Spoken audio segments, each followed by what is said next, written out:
नमस्कार विद्यार्थी मित्रांनो, आपल्या यूट्यूब चॅनलवर आपले स्वागत आहे. वेळ न घालवता आपण आता प्रश्नाला सुरुवात करूया. प्रश्न क्रमांक 1. शेतकऱ्यांचा आसूड हा ग्रंथ कोणी लिहिला? शेतकऱ्यांचा आसूड हा ग्रंथ महात्मा फुले यांनी लिहिला आहे. म्हणजे पर्याय क्रमांक 2 आपले उत्तर आहे महात्मा फुले. शेतकऱ्यांचा आसूड हा ग्रंथ कोणी लिहिला आहे? तर महात्मा फुले यांनी लिहिला आहे. मित्रांनो, एवढं लक्षात ठेवा. प्रश्न क्रमांक 2. भारतीय संविधानाचा टिंबटिंब अनुसूचीमध्ये पंचायत राज संबंधित तरतुदी आहे. भारतीय संविधानाचा कोणत्या अनुसूचीमध्ये पंचायत राज संबंधित तरतुदी आहे? तर 11व्या. म्हणजे पर्याय क्रमांक 3 आपले उत्तर आहे 11. मित्रांनो, 11व्या अनुसूचीमध्ये पंचायत राज संबंधित तरतूद आहे, एवढे लक्षात ठेवा. प्रश्न क्रमांक 3. अभंगाचे रचनाकार कोण आहेत? अभंगाचे रचनाकार संत तुकाराम महाराज आहेत. म्हणजे पर्याय क्रमांक 1 आपले उत्तर आहे संत तुकाराम महाराज. अभंगांचे रचनाकार कोण आहे? तर संत तुकाराम महाराज आहे. मित्रांनो, एवढे लक्षात ठेवा. प्रश्न क्रमांक 4. मनाचे श्लोक ही रचना कोणाची आहे? मनाचे श्लोक ही रचना संत रामदास यांची आहे. मित्रांनो, म्हणजे पर्याय क्रमांक 1 आपले उत्तर आहे संत रामदास. प्रश्न क्रमांक 5. सौरमालिकेतील कोणत्या ग्रहाला लाल ग्रह असे सुद्धा संबोधतात? सौरमालिकेतील कोणत्या ग्रहाला लाल ग्रह असे म्हणतात? मित्रांनो, तर मंगळ. म्हणजे पर्याय क्रमांक 3 आपले उत्तर आहे मंगळ. मित्रांनो, मंगळ या ग्रहाला लाल ग्रह असे सुद्धा म्हणतात, एवढे लक्षात ठेवा. प्रश्न क्रमांक 6.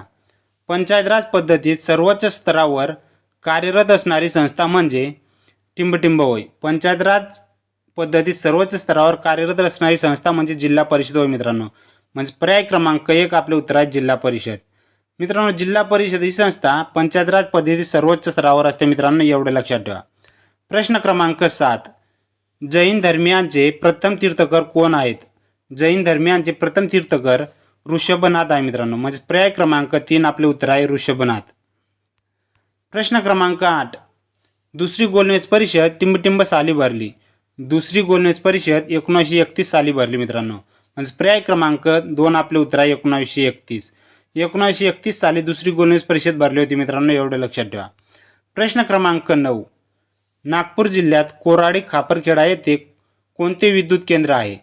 नागपूर जिल्ह्यात कोराडी खापरखेडा या ठिकाणी औष्णिक विद्युत केंद्र आहे. मित्रांनो, म्हणजे पर्याय क्रमांक 3 आपले उत्तर आहे औष्णिक विद्युत केंद्र.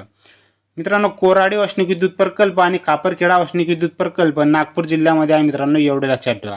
म्हणजेच कोराडी आणि खापरखेडा हे औष्णिक विद्युत प्रकल्प आहे. मित्रांनो, प्रश्न क्रमांक 10. श्वासातून बाहेर पडणाऱ्या अल्कोहोलाचे मापन करण्यासाठी खालीलपैकी कोणते उपकरण वापरले जाते? श्वासातून बाहेर पडणाऱ्या अल्कोहोलाचे मापन करण्यासाठी ब्रेथ ॲनालायझरचा वापर केला जातो. मित्रांनो, म्हणजे पर्याय क्रमांक 2 आपले उत्तर आहे ब्रेथ ॲनालायझर. प्रश्न क्रमांक 11. फास्टॅग प्रणाली कोणत्या तंत्रज्ञानावर आधारित आहे? फास्टॅग प्रणाली RFID या तंत्रज्ञानावर आधारित. मित्रांनो, म्हणजे पर्याय क्रमांक 3 आपले उत्तर आहे RFID या तंत्रज्ञानावर फास्टॅग प्रणाली आधारित आहे. मित्रांनो, एवढे लक्षात ठेवा. प्रश्न क्रमांक 12. कुनो नॅशनल पार्क खालीलपैकी कोणत्या राज्यात आहे? कुनो नॅशनल पार्क मध्य प्रदेश या राज्यामध्ये आहे. मित्रांनो, म्हणजे पर्याय क्रमांक 4 आपले उत्तर आहे मध्य प्रदेश. मित्रांनो, कुनो नॅशनल पार्क मध्य प्रदेश या राज्यामध्ये आहे. प्रश्न क्रमांक 13. रक्त गोठण्यासाठी क्रिया सुरू करण्याचे कार्य करतात? रक्त गोठण्यासाठी क्रिया सुरू करण्याचे कार्य रक्तपट्टिका करतात. मित्रांनो, म्हणजे पर्याय क्रमांक 3 आपले उत्तर आहे रक्तपट्टिका. प्रश्न क्रमांक 14. यवतमाळ जिल्ह्याचा RTO क्रमांक काय आहे? यवतमाळ जिल्ह्याचा RTO क्रमांक MH29 आहे. मित्रांनो, म्हणजे पर्याय क्रमांक 1 आपले उत्तर आहे MH29. MH29 हा यवतमाळ जिल्ह्याचा RTO क्रमांक आहे. मित्रांनो, एवढे लक्षात ठेवा. प्रश्न क्रमांक 15. राष्ट्रीय स्वयंसेवक संघाची स्थापना कोणी केली? राष्ट्रीय स्वयंसेवक संघाची स्थापना डॉक्टर KB हेडगेवार यांनी केली. मित्रांनो, म्हणजे पर्याय क्रमांक 4 आपले उत्तर आहे डॉक्टर KB हेडगेवार. प्रश्न क्रमांक 16. धम्मचक्र प्रवर्तन दिन म्हणून कोणता दिवस साजरा केला जातो? धम्मचक्र प्रवर्तन दिन म्हणून 14 ऑक्टोबर हा दिवस साजरा केला जातो. म्हणजे पर्याय क्रमांक 2 आपले उत्तर आहे मित्रांनो 14 ऑक्टोबर. मित्रांनो, 14 ऑक्टोबर हा दिवस धम्मचक्र प्रवर्तन दिन म्हणून साजरा केला जातो. मित्रांनो, एवढं लक्षात ठेवा. प्रश्न क्रमांक 17. भारतातील पहिली इंडियन इन्स्टिट्यूट ऑफ टेक्नॉलॉजी ही संस्था कोणत्या ठिकाणी स्थापन झाली? भारतातील पहिली इंडियन इन्स्टिट्यूट ऑफ टेक्नॉलॉजी म्हणजेच IIT ही खरगपूर या ठिकाणी स्थापन झाली. म्हणजे पर्याय क्रमांक 3 आपले उत्तर आहे खरगपूर. मित्रांनो, पहिली IIT कोणत्या ठिकाणी स्थापन झाली? तर खरगपूर या ठिकाणी स्थापन झाली. मित्रांनो, एवढं लक्षात ठेवा. प्रश्न क्रमांक 18. The rise of the Maratha power या ग्रंथाचे लेखक कोण? The rise of the Maratha power या ग्रंथाचे लेखक न्यायमूर्ती महादेव गोविंद रानडे आहे मित्रांनो. म्हणजे पर्याय क्रमांक 1 आपले उत्तर आहे मित्रांनो, न्यायमूर्ती महादेव गोविंद रानडे. प्रश्न क्रमांक 19. महाराष्ट्र राज्य गुन्हे अन्वेषण विभागाचे मुख्यालय खालीलपैकी कोठे आहे? महाराष्ट्र राज्य गुन्हे अन्वेषण विभागाचे मुख्यालय पुणे या ठिकाणी आहे मित्रांनो. म्हणजे पर्याय क्रमांक 4 आपले उत्तर आहे पुणे. महाराष्ट्र राज्य गुन्हे अन्वेषण विभागाचे मुख्यालय पुणे या ठिकाणी मित्रांनो, एवढं लक्षात ठेवा. मित्रांनो, या व्हिडिओची PDF डाउनलोड करायची असेल तर डिस्क्रिप्शनमध्ये टेलिग्राम चॅनलची लिंक दिलेली आहे. आपण डिस्क्रिप्शनमध्ये जाऊन टेलिग्राम चॅनल जॉईन करू शकतात आणि या व्हिडिओची PDF डाउनलोड करू शकतात मित्रांनो. प्रश्न क्रमांक 20. रायगडाला जेव्हा जाग येते हे नाटक खालीलपैकी कोणाचे आहे?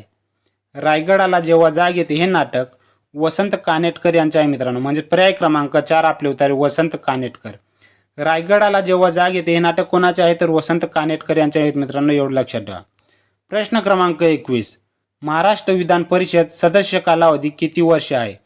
महाराष्ट्र विधान परिषद सदस्य कालावधी 6 वर्ष आहे मित्रांनो. म्हणजे पर्याय क्रमांक 2 आपले उत्तर आहे 6 वर्ष. प्रश्न क्रमांक 22. महाबळेश्वर हे थंड हवेचे ठिकाण कोणत्या जिल्ह्यात आहे? महाबळेश्वर हे थंड हवेचे ठिकाण सातारा या जिल्ह्यात आहे मित्रांनो. म्हणजे पर्याय क्रमांक 1 आपले उत्तर आहे सातारा. महाबळेश्वर हे थंड हवेचे ठिकाण सातारा जिल्ह्यामध्ये आहे मित्रांनो, एवढं लक्षात ठेवा. प्रश्न क्रमांक 23. विनायक दामोदर सावरकर यांचे जन्मगाव कोणते? विनायक दामोदर सावरकर यांचे जन्मगाव भगूर आहे मित्रांनो. म्हणजेच पर्याय क्रमांक 3 आपले उत्तर आहे भगूर. विनायक दामोदर सावरकर यांचे जन्मगाव भगूर आहे मित्रांनो. भगूर हे नाशिक जिल्ह्यामध्ये आहे मित्रांनो, एवढं लक्षात ठेवा. प्रश्न क्रमांक 24. देशातील एकूण 12 ज्योतिर्लिंगापैकी महाराष्ट्रात एकूण किती ज्योतिर्लिंगे आहेत? देशातील एकूण 12 ज्योतिर्लिंगापैकी महाराष्ट्रात एकूण 5 ज्योतिर्लिंगे आहे मित्रांनो. म्हणजे पर्याय क्रमांक 2 आपले उत्तर आहे 5. प्रश्न क्रमांक 25. राष्ट्राची संपत्ती हा ग्रंथ कोणी लिहिला आहे? राष्ट्राची संपत्ती हा ग्रंथ ॲडम स्मिथ यांनी लिहिला आहे. म्हणजे पर्याय क्रमांक 3 आपले उत्तर आहे ॲडम स्मिथ.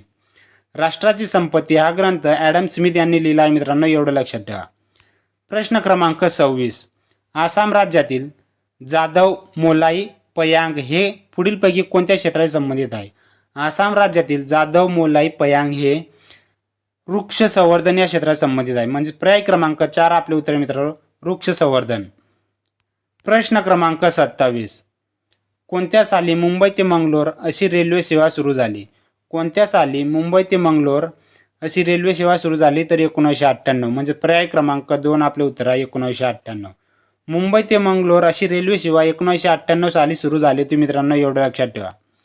प्रश्न क्रमांक 28. महाड हे शहर कोणत्या नदीवर वसलेले आहे?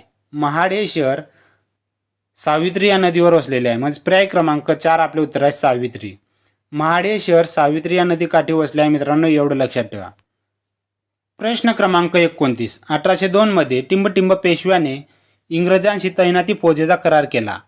1802 मध्ये दुसरा बाजीराव या पेशव्याने इंग्रजांशी तैनाती फौजेचा करार केला होता मित्रांनो. म्हणजे पर्याय क्रमांक 4 आपले उत्तर आहे दुसरा बाजीराव. दुसरा बाजीराव या पेशव्याने इंग्रजांशी तैनाती फौजेचा करार केला होता मित्रांनो, एवढं लक्षात ठेवा. कोणत्या वर्षी केला होता? तर 1802 यामध्ये केला होता मित्रांनो. 1802 मध्ये तैनाती फौजेचा करार इंग्रजांशी दुसरा बाजीराव यांनी केला होता मित्रांनो, एवढं लक्षात ठेवा. प्रश्न क्रमांक 30. महाराष्ट्रात प्रथम टिंबटिंब येथे महानगरपालिका स्थापन करण्यात आली. महाराष्ट्रात प्रथम मुंबई या ठिकाणी महानगरपालिका स्थापन करण्यात आली. म्हणजे पर्याय क्रमांक 3 आपले उत्तर आहे मुंबई. महाराष्ट्रात प्रथम महानगरपालिका कोणत्या ठिकाणी स्थापन करण्यात आली? तर मुंबई या ठिकाणी स्थापन करण्यात आले मित्रांनो, एवढं लक्षात ठेवा. मित्रांनो, व्हिडिओला आवडला असेल तर व्हिडिओला लाईक शेअर सबस्क्राईब करा, जेणेकरून इतर विद्यार्थ्यांना देखील या व्हिडिओचा फायदा होईल मित्रांनो. धन्यवाद.